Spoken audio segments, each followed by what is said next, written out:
Hi, hello. Welcome to another episode of Isaiah's Newsstand. Hopefully, you guys have had a good week. Hopefully, you gals have had a good week as well, and everyone in between. Hopefully, you've been staying warm and safe. I know there was a lot of bad weather moving through the Midwest, nor'easter area. I know Ohio got hit pretty bad, at least by our standards. I think we got over 4 inches, so not fun. I want to say what it hit.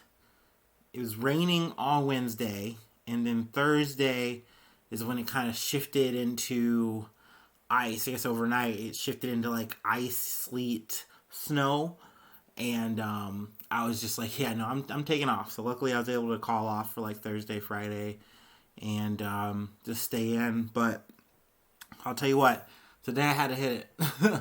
They finally got my side street, all plowed through and everything. Roads were like drivable, so I'm like, okay, I know I gotta get going. Unfortunately, my car was a little bit snowed in, and of course snowed over, so I had to do all of that. A lot of labor for myself. It was a fun hour, but we got that done. Got my little errands done, and I'm here and I'm at it. Food wise, nothing too wild, nothing too crazy. I did make beef and broccoli over rice and noodles. And then I also had egg rolls and some empanadas that I got from the store, and I wanted to eat them. So that was like the meal of the week. But other than that, yeah, we can just get into it, yeah. See, I think I got this, yeah, from Sports Illustrated. Ooh, straight from the source, yeah. Oh yeah, also some pre-sports news. Shout out to the Bengals. Hell yeah. Woo. Who dey? All the fun sports ball jargon. There you go. Gotta put it in there. But definitely cool. Definitely stoked to see the Bengals go to the Super Bowl. Also, I wouldn't say I'm torn, but I will say it's kind of like I'm kind of stoked for both teams. I was born in Missouri, so kind of like a consummate Rams fan, if you will. So even though they moved from St. Louis, now they're like a Moneyball team, if you ask me. They're in LA now. They're doing things, but apparently it's big things. They made the Super Bowl as well, so shout out to them. Cool, cool. But definitely rooting for the Bengals. Hopefully they win. That'd be dope. But some more football news. Washington football team announces name change to the Commanders. Well, Commanders. I'm going to call them the Commanders. But essentially, they've been the Washington football team for, I want to say, 2 seasons. I guess, with COVID and everything, it's just kind of been a long turnover. But initially, before that, they were the Redskins. Ooh, excuse me. Hold up. There it is. Getting it out. Oh, there you go. I had some donuts today, so they're working their way down and out. But yeah, they were formerly the Washington Redskins. Controversial name. They finally got around to changing it. That's good. But essentially, they were kind of just Washington football team, and now they've officially made the name to the Commanders, which I think is cool, nice, and leading, commanding name, if you will. They announced that on Wednesday morning, so that's cool, awesome. Let's see, we also got some other news. A weird start to Black History Month. Got this from CNN, but essentially more than a dozen black colleges were subjected to a bomb threat on the first day of Black History Month. It was just like several colleges, like Howard was a big one mentioned. There's a few. There's Coppin State University, Jackson State University, and just to name a few. But essentially, they were all called, and there was an alleged bomb threat. I don't believe that there were any actual bombs found in any of the searches, but naturally, people did take them seriously, and people had to, call off the school and make arrangements and stuff like that. It's a sad start to Black History Month. Sadly, it's not a new thing though. People have been doing this, since black colleges have been a thing. It's just, weird, sad way to, start it all off. But, good that there was no live loss. There was no real threat. And it's also good that it was taken seriously and checked out. So if there are any more news on that, we will definitely keep you posted. Let's see. I'm out to schmitch real quick. This is a big one that came out this week. This is a little bit for the rest of these are kind of like page sixer kind of things, but just some things I did want to like talk about and discuss. But yeah, hold on.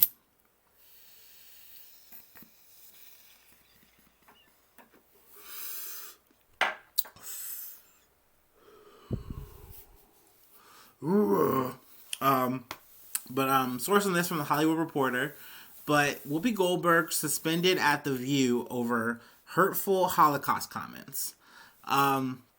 Essentially, she kind of made some waves over some splashy comments she decided to make. And I do believe they were made out of ignorance and not made maliciously. But essentially, the View is essentially a panel where I do believe it is all women, and they talk about issues that are trending and their personal thoughts and feelings, their lives, and they have like guests and stuff on there too. But essentially, they were talking about the school board, I believe in Tennessee, banning a graphic novel by the name of Mouse, which I believe is a book that covers the Holocaust in a way. Like the animals are all caricatures of Nazis and Jewish people, and there's like, I guess the problem was there's like nudity in the book because like the animals don't have clothes or something like that, and then just also the subject matter is considered dark and they just didn't want to talk about. Also, apparently there's a little bit of language in the book. So they pretty much just went to try to, strike this book out of libraries and stuff like that. So this is something that they were talking about on The View. And essentially, Whoopi Goldberg kind of made the situation where she wanted to say that it wasn't about... here, I have a quote. So, let's be truthful about it because Holocaust isn't about race. It is not about race. It is not about race. It's about man's inhumanity to man. Now, I think her quote really hinged on the last part for her. Like, for her, she deems it as, like, these are two, quote-unquote, like, white people, white races, having an issue. But essentially, though, this is about man being inhumane to another man. And that was for her what she was taking out of the Holocaust. But Anna Navarro responded by saying, but it is about white supremacists going after Jews. And then where she goes to say, Whoopi Goldberg goes to say, but these are two white groups of people. The minute you turn it into race, it goes down this alley. Let's talk about it for what it is. It's how people treat each other. It doesn't matter if you're black or white, Jews, it's each other. And then she also goes on, like, now she does apologize, but then she later goes on to say kind of similar comments on The Late Show. So then she has to then double down on the apology, and, pretty much say, I'm sorry for all the hurt I've caused. All this, though, to say that, her, apology was received by, I believe, like, what is it, I guess a network head or something like that. Her name is Kim Godwin. But essentially she's like, okay, cool. She has apologized. We're happy to hear that, but we are going to give her a 2-week suspension. So, some people are upset about that. Like, host-wise were upset about that. Other people were just hurt in general by Whoopi Goldberg's comments. But to actually kind of talk about that, like I said, I do understand, I think, to a point where Whoopi Goldberg was trying to come from. But I do, it's one of those things, though, where it's like, it isn't just a black and white thing, and just because these are white people, quote unquote, that you're like, oh, okay, that's a white issue. Like, especially in the minds of people who were the Nazi supremacists, Jewish people were an inferior race to them. And that's why they felt allowed to do all the things that they did. And it's one of those things where you gloss over those kind of things in your head. Well, you're like, I'm not saying that this is okay or less. I'm just saying I'm not talking about Jews specifically, but it is a big specific issue to Jewish people. And And, I mean, naturally, Nazis were definitely fucked up. I do believe that they would do mass atrocities, and they were planning on doing mass atrocities to anyone and everyone who wasn't them. But I do think Whoopi Goldberg missed the mark on this, and that's why it kind of did come back to bite her, a little bit. But, I mean, 2 weeks is 2 weeks. Is not getting fired. Hell, I don't even know if it's like an unpaid thing or anything like that. But yeah, it just definitely was an interesting conversation that spread from the situation that was the Mao's book. And if you guys have read that book, please let me know. I'd love to get your feedbacks on it. It's not a graphic novel that I picked up, but I've heard from a lot of people that it is interesting. So, I will keep you posted though if there's anything else that pops up, but this is probably where the story kind of starts and ends. Excuse me. Let's see. And we also got some more news from CNN. Ironically, I guess. CNN President Jeff Zucker resigns over consensual relationship with key lieutenant. Essentially, this is a story that, transpired over the week. Jeff Zucker, is a big mover or shaker president of CNN, or he was. I learned this kind of today listening to a podcast, a journal. He kind of helped lead the direction of where CNN has kind of been lately in terms of having like high profile, bigger names, flashier faces, and then having the focus really be about Trump. A lot of the narrative that was from 2016 up until now has kind of been on Trump, even to the point of CNN, having their rallies live, airing that. And I think in some ways it's kind of like people have looked at it like, oh, that's not journalism. That's flashy. That's gaudy. That's not what it's supposed to be about. But at the end of the day, I mean, it's something that it is a ratings thing. Also something I did learn from the journal. Apparently, Jeff Zucker was a big mover shaker in terms of making Fear Factor happen, which is something that has spawned a big platform for Jeff Rogan, which is something we'll be getting into to end this off. But then also, he made The Apprentice. He was a part of that, working with, I believe, what is it? I don't remember the network.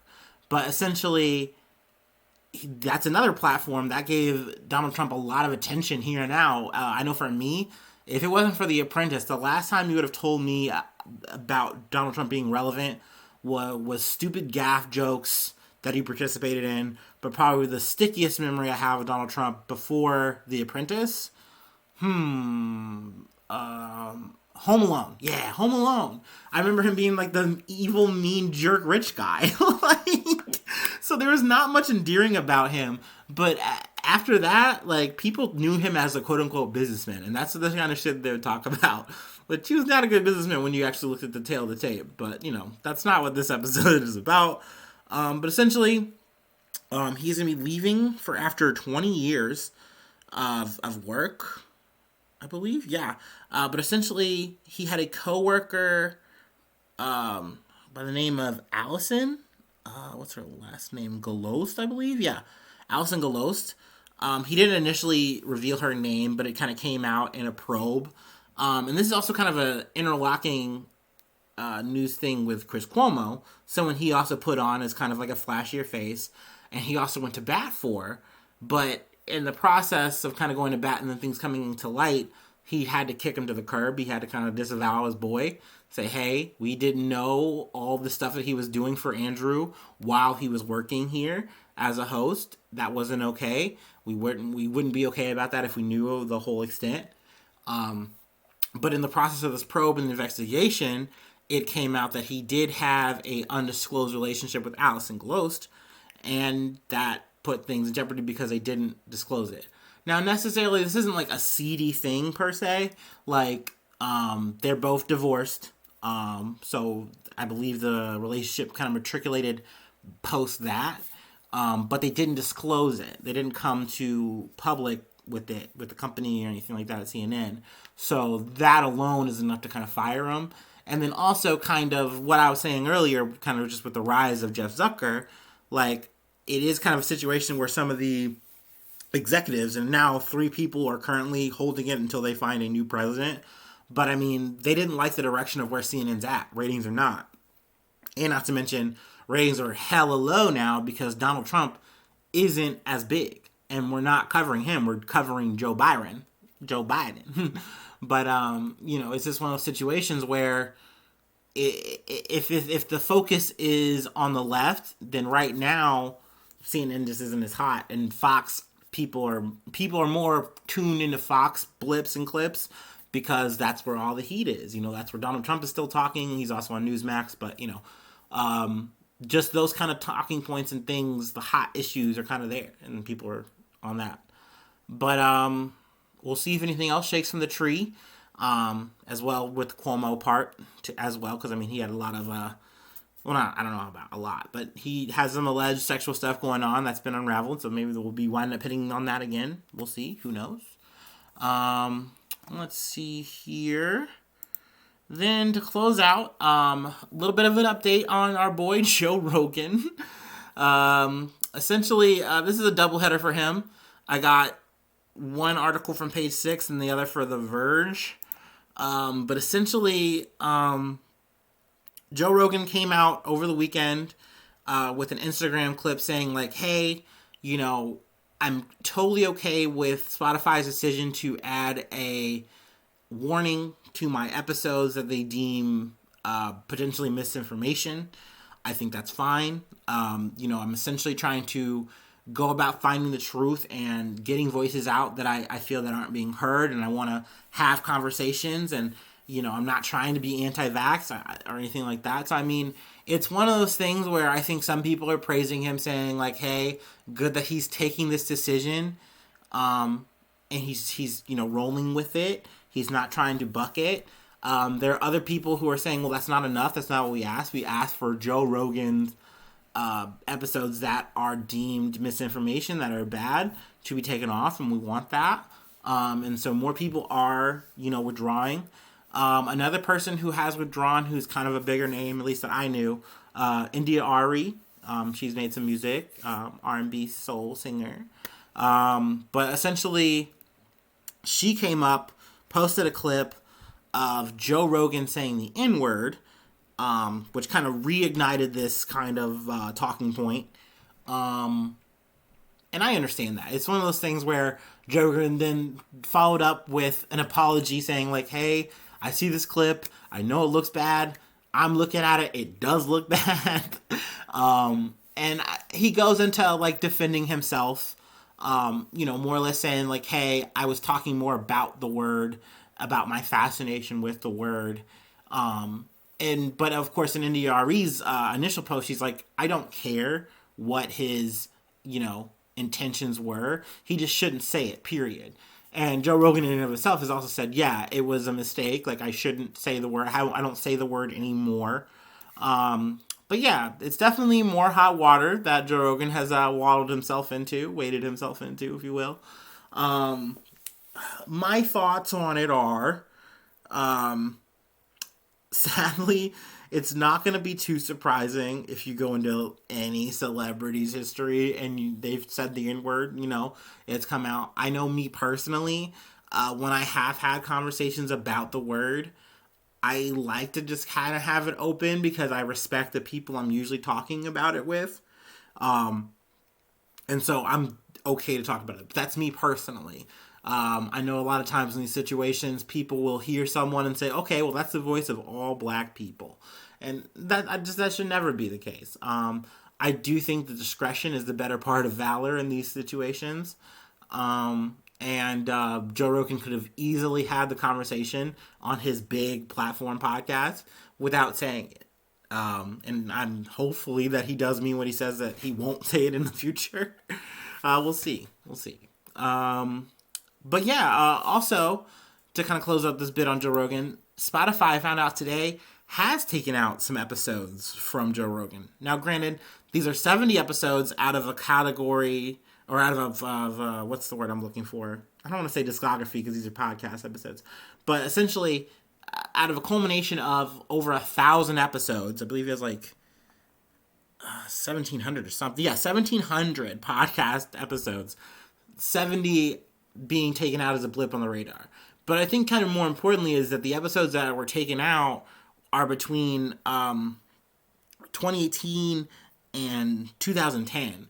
So they're not really relevant episodes that are really COVID misinformation or anything like that. I don't think that they're even the episode he had about the transgender athlete.